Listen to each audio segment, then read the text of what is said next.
Oh, kita nyo mga kababayan, kaya sabi ko sa inyo, mag-iiyakan talaga sila. Oo. Oh, ito yung sunod. Nako, mga kababayan, Diyos ko, mahirap talaga. Ha?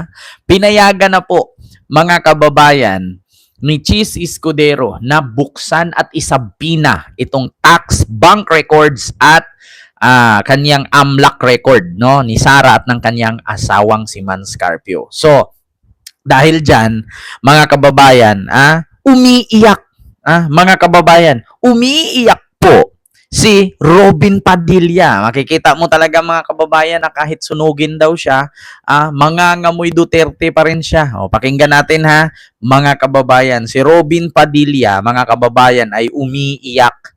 No, dahil ang sabi niya bakit daw bubuksan yung mga bank records, tax record at kung anik-anik pa. Ito, pakinggan niyo si Robin.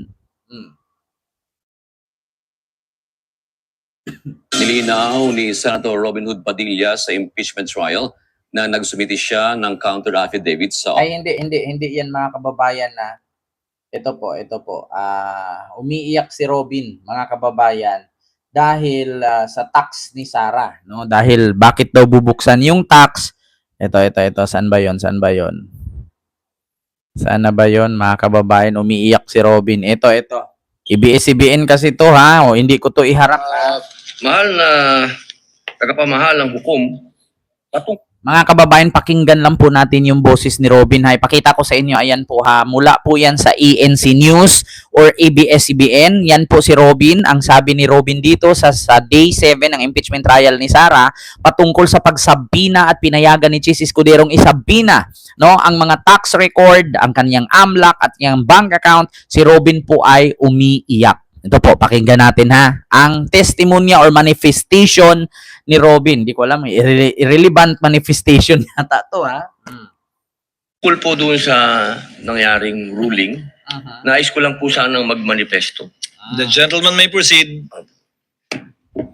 Ginoong tagapangulo at mga kasama, matagal ko na pong isinusulong ang freedom of information dahil ito po ay bumagsak sa aking komite.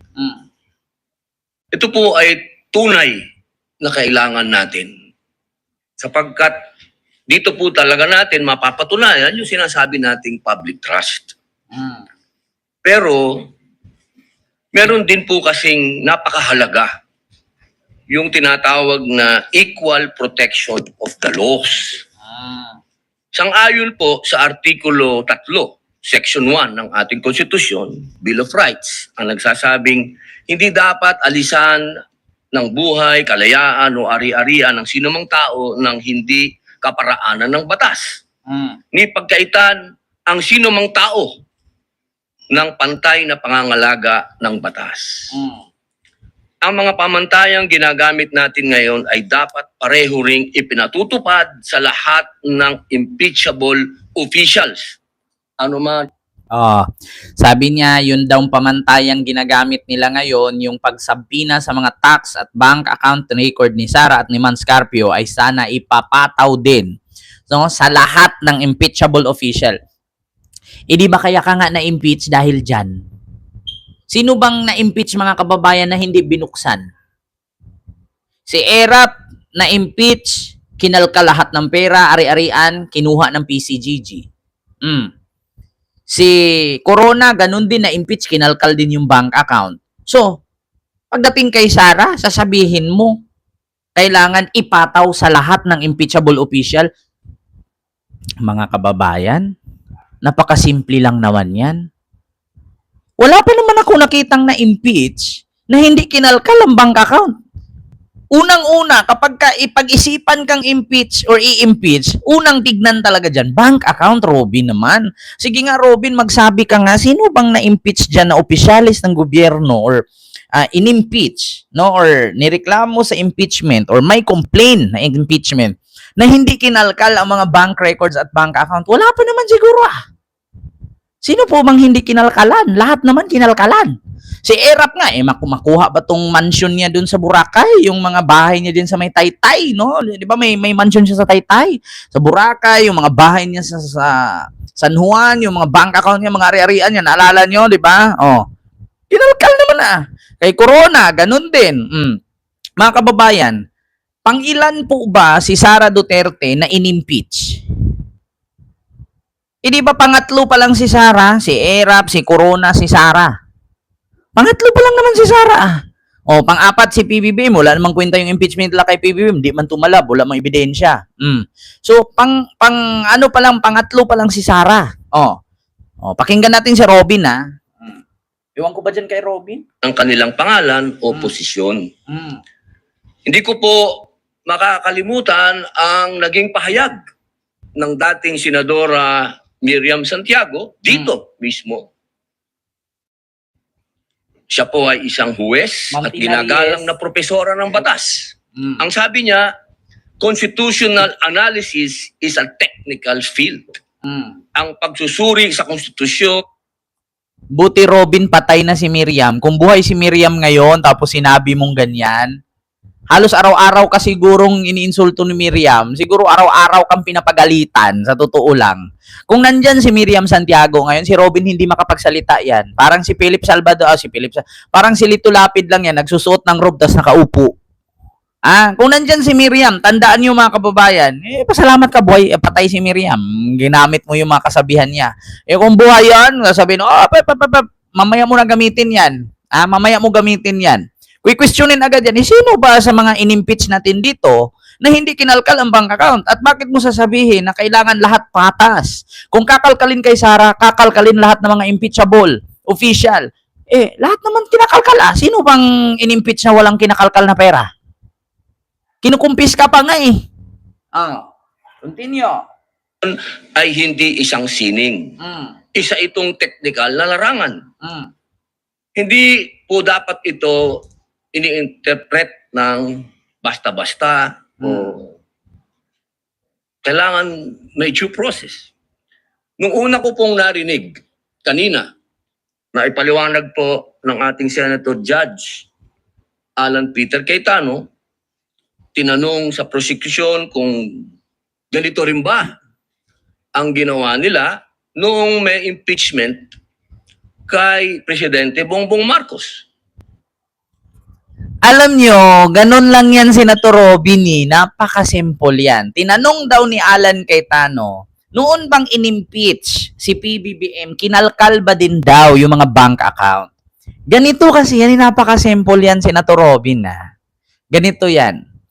Halimbawa, ikaw, presidente, nasilipan kita na may anomalya sa pamumuno mo. Unang complaint ko ay yung kapabayaan mo sa korupsyon. So, ang complaint mo, corruption sa kanyang administrasyon. So, ngayon, unang kalkalin dyan, yung mga corruption sa DPWH, BIR, Bureau of Customs, ano pa, mga kababayan, DPWH, BIR, Customs, ano pang mga corrupt na ahensya ng gobyerno, immigration, yan yung mga inisyu dati kay Mama Leni Robredo.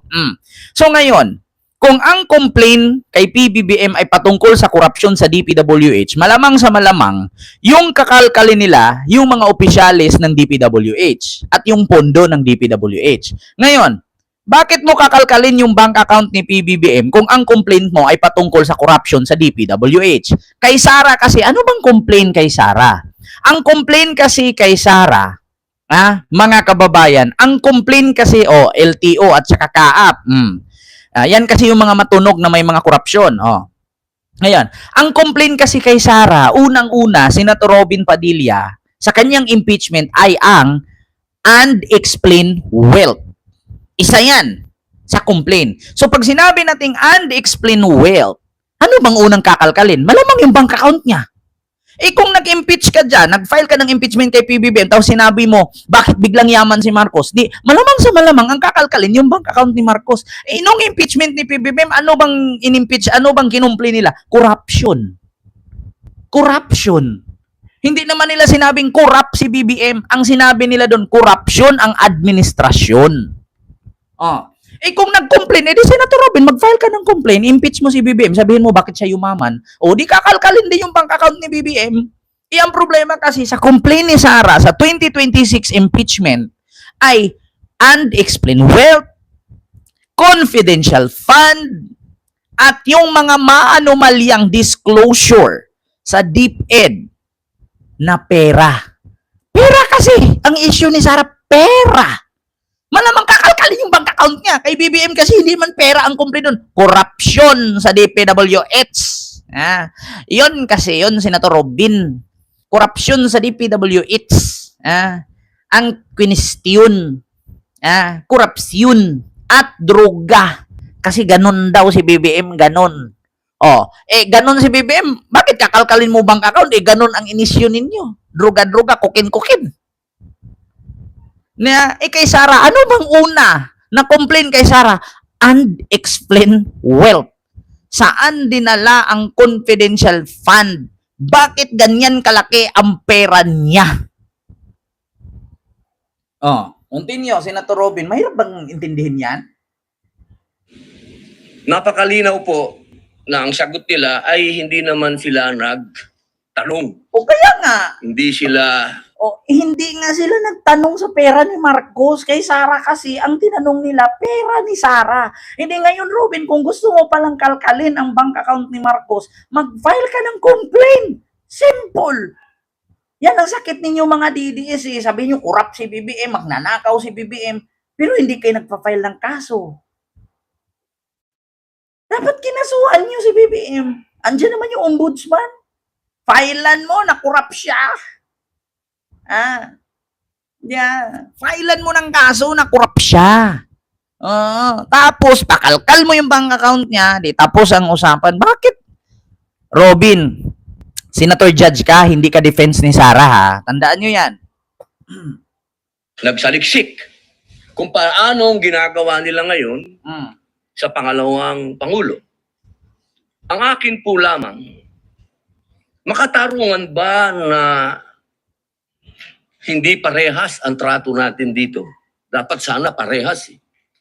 Kaya po ang Wow, Robin ha. Galing sa'yo ha. Kailangan parehas ang trato mo kay Sara at kay PBBM. Wow, Robin! Nag-isip ka ba? Si Sara nagbanta. Si PBBM tahimik. Bakit mo itatratong parehas? Si Sara nagala. Si BBM nagtrabaho. Bakit mo itatratong parehas? Tandaan mo si Sara Vice President lang, si BBM President. Hindi mo sila pwede itratong pareho. Robin naman, maraming abogado dyan, no? Kasama mo. Magtanong ka kaya. Nandyan si Alan, nandyan si Pia, nandyan si Kiko, nandyan si Luistro, nandyan yung mga defense ni Sara o 16. Tanong mo kaya, bakit ganun? Senator Robin, kaya nga minsan yung mga netizen nagsasabi na kapag nagsalita ka na, ayaw nilang makinig. Ang daming abogado dyan, Senator Robin. Bakit hindi mo tanungin? Bakit ganun? Bakit ganyan? Bakit magmanifesto ka? Kaya nga sabi ko, irrelevant manifesting yan Sa bagay, part pa rin naman ng impeachment yan. Pero kung ako tutuusin, walang kwenta yan. Yung mga katanungan mo kasi, una, kung nag-manifest ka dyan about patungkol sa hindi pagpatas na trato kay Sara at kay BBM sa kanilang mga impeachment bawat isa, di sana hinahantay mo mag-react yung defense ni Sara para malaman mo na tama ka. Kasi merong nag-second demotion sa'yo. Wala nga nag-second demotion kasi alam nila na mali ka. Di ba mga kababayan, biruin nyo ha? Sa mga sinasabi ni Robin na to, inaantay ko talaga, sana may depensa ni Sara na mag-react na, oo nga, tama yan, Senator Robin. Wala akong narinig. O di kaya, nag-react si Jinky Luistro, si attorney, tawag dito, yung ginagaya ko, mga kababayan na, di ba? Alam nyo ba? Ganon, apelyido nun. Nakalimutan ko yung apelyido ni attorney, Di ba? Inaantay ko talaga na meron bang abogadong magre-react dyan habang nagsalita si Robin or objection, sir, manifestation, ayan, gusto kong ganyan. Wala akong nakita, wala akong narinig na may mga abogadong nagre-react sa sinabi niya. Kasi bakit? Mali kasi siya. Mahirap kasi patulan yung mga ganyan. Feeling ko, sa atin, total naman, lahat naman kayo ay sumang-ayon na sa Freedom of Information Bill ko. Hindi pa nga lang nagsasubmit ang House of Representatives. Bakit kung ganito ang pamantayan natin, hindi buksan na natin lahat ng bank records natin? Ano? Lahat na. Tayo. Alam mo, sa totoo lang, Robby, alam nyo mga kababayan, sorry to si Senator Robby na natatawa ako sa'yo. Alam nyo, sa totoo lang mga kababayan ha, lesson learned na po ito. Sorry to si hindi kita minamaliit, Senator Robin. Pareho tayong hindi abogado. Pero sa totoo lang, Senator Robin, yung sinasabi mo na, di, buksan na natin lahat ng bank account natin. Kaya nga, di ba may sal-in kayo? Kaya nga, di ba dapat yearly nagdideklara ka? So ano pa ba? Bakit kailangan mo buksan bank account mo? Kaya ka nga may sal-in eh. Kaya nga mayroong batas na sinasabi na sal-in. Lahat ng ahensya ng gobyerno, lahat ng trabahante sa gobyerno, mapa-janitor ka man, taga-punas ng alikabok, taga-dilig ng halaman, once na government employee ka, kailangan merong kang sal-in. Diba? So bakit sabi ni Robin, Diyos ko mga kababayan, ito. Na natin lahat ng bank records natin. Ano? Lahat na. Tayong lahat ay buksan na natin. Lahat. Para mapakita sa taong bayan na wala tayong kinikilingan dito. Alam mo, Senator Robin, sa totoo lang, kung ganyang isipan, kung si Robin lang ang abogado ni Sara, talo na. Kaya nga may sal-in eh. Kaya nga 'di ba, Senator Robin, kung ano man ang pera mo, kung ano man ang yaman mo, ari-arian mo, kaya nga 'di ba i-declared mo sa sal-in. So bakit gumawa ka ng panibagong batas? Bukod sa sal-in, gagawa ka ng panibagong batas. Yan naman pala gusto mo eh. Alam mo kung gaganyan, di na, buksan natin lahat ng bank account natin. Wala kang ginawang batas, Robin. Kaya walang mga politikong papayag yan eh. Kung ganun lang din pala, buksan natin lahat ng ng bank account natin. Bakit hindi mo rin sabihin dyan, di ibalik natin ang bitay. Ibitay natin lahat ng makasuhan na trabahante sa gobyerno. Tignan mo, walang buboto dyan. 'Di ba? Kung ganun lang din pala kadali, Senator Robin, buksan natin lahat ng bank account natin. Sige nga, subukan mo ring sabihin, ibalik natin ang bitay. Tignan natin, baka nga ikaw ayaw mo pumayag eh. Di ba? Yung kung ganun, kaya nga may sal-in, Senator Robin eh. Kaya nga, di ba, i-declared mo doon, yung kita mo, ari-arian mo, pera mo, yaman mo sa sal-in. So, bakit sabi mo, buksan natin mga bank record natin? Kaya nga may BIR eh. Yeah. Kaya nga may BIR. Kaya nga may sal-in. Di ba? Senator Robin, hindi naman ganun kadali yun. Kaya kung ganun lang kadali, buksan natin lahat ng bank account natin. So, anong kwenta nung sal-in? Anong kwenta nung batas ng sal-in? Di ganun na lang din. Sabihin mo rin, ibalik natin ang bitay. Tingnan mo. So, do you think, Senator Robin, buksan mo lahat ng bank account ninyo buong politician, papayag yung mga yan? Idaan nila yan sa amendments. Idaan nila yan sa proper forum. Idaan nila yan sa pagdidebate. Hindi papayag. Maskin si Aimee, ayaw pumayag niyan. Niwala ka sa akin. Si Aimee, papayag? Loso, Senator Robin. Wag, ganon. Yeah, kaya yun po yun mga kababayan. Umiiyak si Senator Robin, mga kababayan. No?